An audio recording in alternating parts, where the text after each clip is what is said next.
Olá, pessoal! Bom, hoje a gente tem pela frente um material absolutamente fascinante que muda completamente o jeito como entendemos a nossa própria comunicação. A gente costuma pensar nas palavras como se elas fossem ferramentas estáticas, sabe, aquelas coisas guardadas em dicionários empoeirados?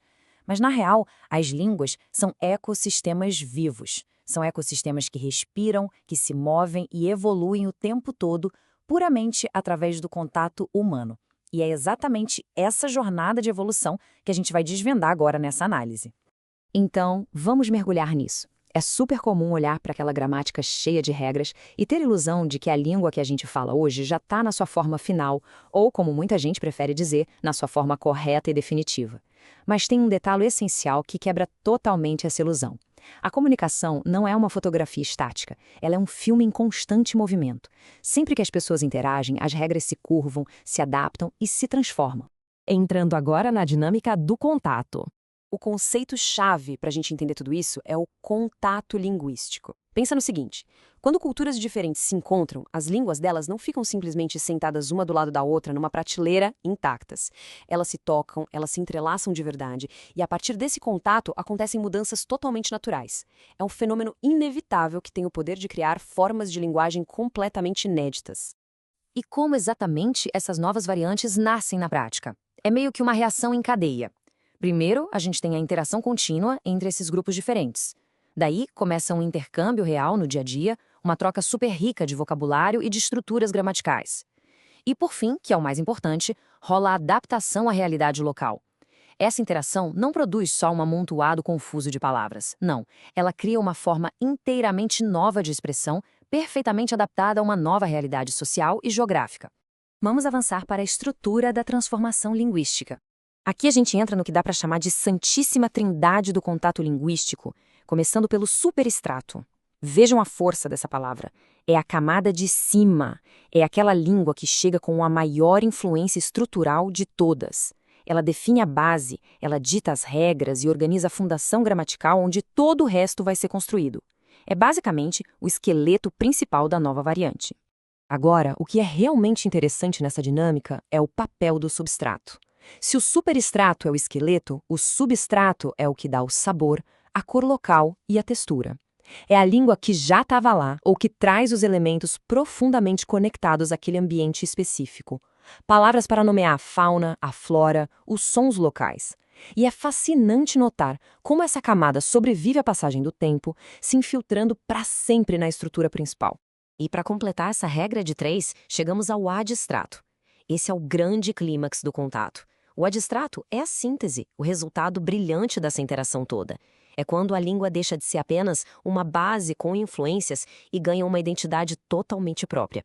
É uma variante única, nascida e criada a partir da fusão dos dois estratos anteriores, que agora está pronta para seguir a sua própria evolução.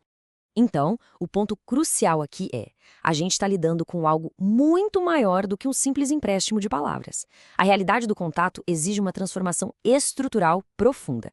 Essa lógica toda de superestrato, substrato e adstrato comprova que o contato linguístico é uma evolução complexa, que cria uma identidade linguística singular e não só um monte de palavras jogadas em um liquidificador. Vamos ver como isso tudo se aplica no caso do Brasil. É aqui que a teoria ganha vida.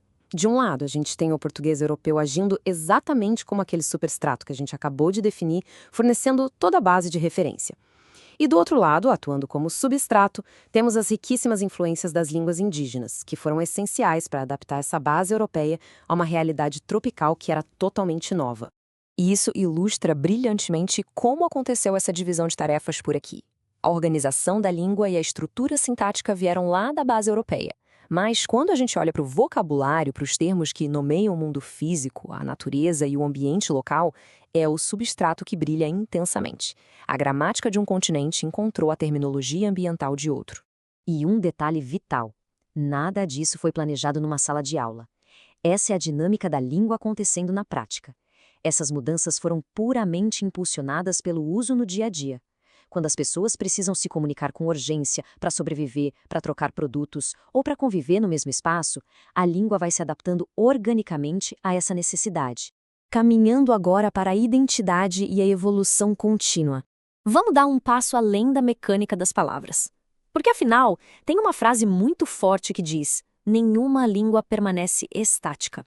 É literalmente impossível congelar comunicação humana enquanto houver interação e influência mútua. A linguagem está e sempre vai estar em pleno desenvolvimento, refletindo o fluxo constante da nossa vida em sociedade.